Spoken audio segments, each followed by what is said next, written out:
what that means going into this week? Very proud of our team for the two home wins that we got. Always very important in conference to win at home. And so I thought we made a lot of steps toward being the team that we want to be, and we're very excited to continue that momentum. I guess how you're kind of in the middle of conference play. Have you finally found out what you think is the identity of your squad?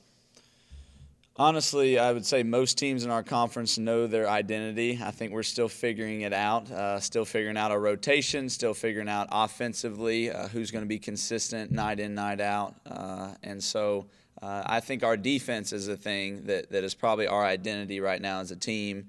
Through conference games, we're number one in conference games only in field goal percentage defense, which is huge. And so I think that's why we're being successful right now in games.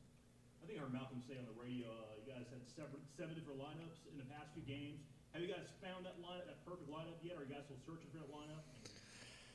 Unfortunately, we're having to switch lineups to motivate right now, whether that's Brandy Wingate or Tiara Davenport or Kiera Anthony. And so the good thing is they respond. They come off the bench and they respond. But if we have to keep motivating that way, I don't think you're going to see a consistent lineup.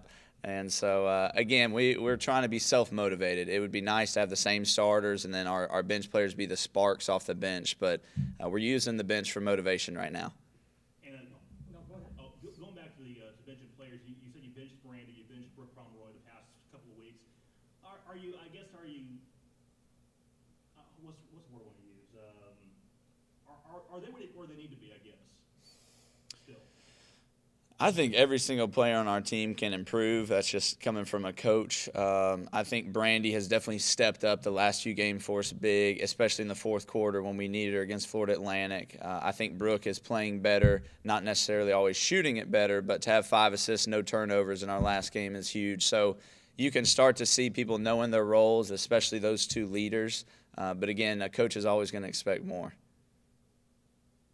A lot of times coaches have to bench players because of stuff that's off the court. It doesn't have to do with motivation.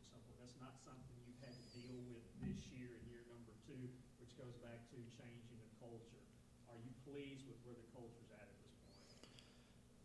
It's been a blessing to not have to deal with off-the-court issues this year. It's a huge change from last year, and I think it's something that really gets overlooked in a program because you never really hear the positive. You always just hear the negative. And so we have commended our players at least once every couple of weeks that, hey, we haven't been in the newspaper. Well, I haven't gotten calls at 2 a.m. And so I'll credit my staff for the type of young ladies that they've been out recruiting and that we brought in. And, again, we want to be a championship program, not just on the court but off the court. Couple days off. It's not like a bye week in football where you don't have a game, but you don't have a game until Saturday. What goes into, I guess, these next couple of days with no game? This week is a great week for us without a game on Thursday and not playing until Sunday. So we'll have 2-a-days today, 2-a-days tomorrow. We gave them a little rest time over the weekend, but we got to work on us. It's nice. You don't have to focus on your opponent. You get to focus on yourself. And so going to do a lot of work on Lady Texter basketball. Circling back to talking about the culture, a lot of times fans don't understand what goes behind recruiting student athletes, and I know that part of what you guys do is quote unquote a background check. You want to know what the person's like off the court because a lot of times you guys might not offer a kid or you might not end up recruiting a kid, not because you don't think she can do it on the court, but because of what might be off the court. Just talk a little bit about that mentality and why sometimes, hey, there might be some good players from around the area that maybe you didn't get, but maybe there was a reason for that. I would say our recruiting philosophy is different from other schools because we do look at the total package. We look at their academics. We ask their coaches how their character is. If we can talk to their teachers or their parents, whoever it may be, we're recruiting the total package. And so we will pass up on a young lady who is very talented, maybe from Louisiana, because if she doesn't have the right character, she doesn't have the right academics, we're not going to bring her in because at the end of the day, I don't think she has the foundation that she needs to be successful and to help our program. And so when you have a program like Louisiana Tech women's basketball, you've got to be very careful about the people you bring in because we're in the spotlight. And so we're very careful about who we recruit, and we're always going to recruit the complete person. And I would imagine early on, especially years number 1 and number 2, you're not going to take a chance, whereas once you get that culture established, it's a little easier maybe in year 3 or year 4 to go out and say, okay, might be a little questionable off the court, but she's that good that, you know what, if she's the only one that we have, we'll take a chance. My mentors told me that it's going to take 3 solid years to really build your culture. And then at that point, when you have your freshmen that you recruited or juniors, then you can take a chance on a young lady because she's going to be surrounded by the right influences. And right now, third most inexperienced team in the nation, we couldn't take a chance on a young lady because coaches, you call it cancer spreads. And so, again, you've got to have a team where you know if you bring in a cancer or a bad apple, it's not going to spread. And so hopefully eventually we'll get to that where we can take a chance on a young lady, maybe from Louisiana that's highly talented. I guess sticking with this culture theme, one problem that people didn't have 10 years ago is the problem of social media. You talk about no problems off the court, but do you still get leery? Maybe if you look at Twitter or look at Facebook and go, oh man, why did you post that? Are there conversations that you have to have with your team before the season, maybe during the season about that stuff? We've had countless conversations about social media. Malcolm, Ashley Thompson, our staff, everybody on our staff has talked to our players about it. And I think that's a concern for every coach.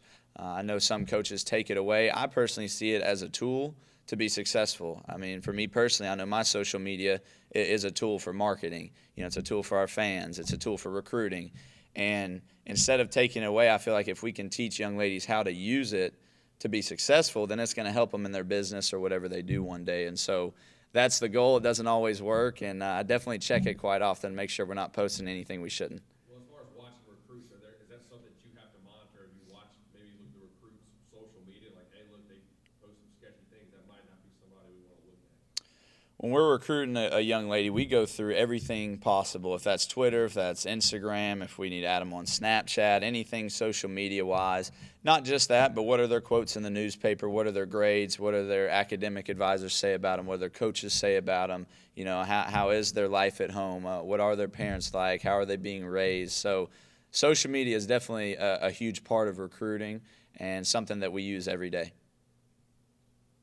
Finally, I guess just talk a little bit about Southern Miss, your opponent for Sunday, a team that we've already played once this year, lost on the road, a very talented team. Southern Miss is a big game for us. We're in a tie for third place right now, and as are they. And so really fighting to stay in the top of the conference and would love to get a bye in the conference tournament. That's definitely a goal for us and a lofty goal considering we were picked 9th preseason. But excited to play Southern Miss, excited for the preparation time we have for them. It's going to be a huge game. We really need our fans to come out and support us. What makes Southern Miss so good? Southern Miss is a little bit different this year than they have been in the past. They're not playing quite as much zone, but they still have their 1-1-3 zone and their man-to-man defense. Both defenses they're very aggressive in. And then on offense, a lot of different weapons. They've got their low block presence in Caitlin Jenkins, and then their guards can knock down shots. And so a well-balanced offensive team. And, Coach McNellis does a great job. They're always going to have a good team.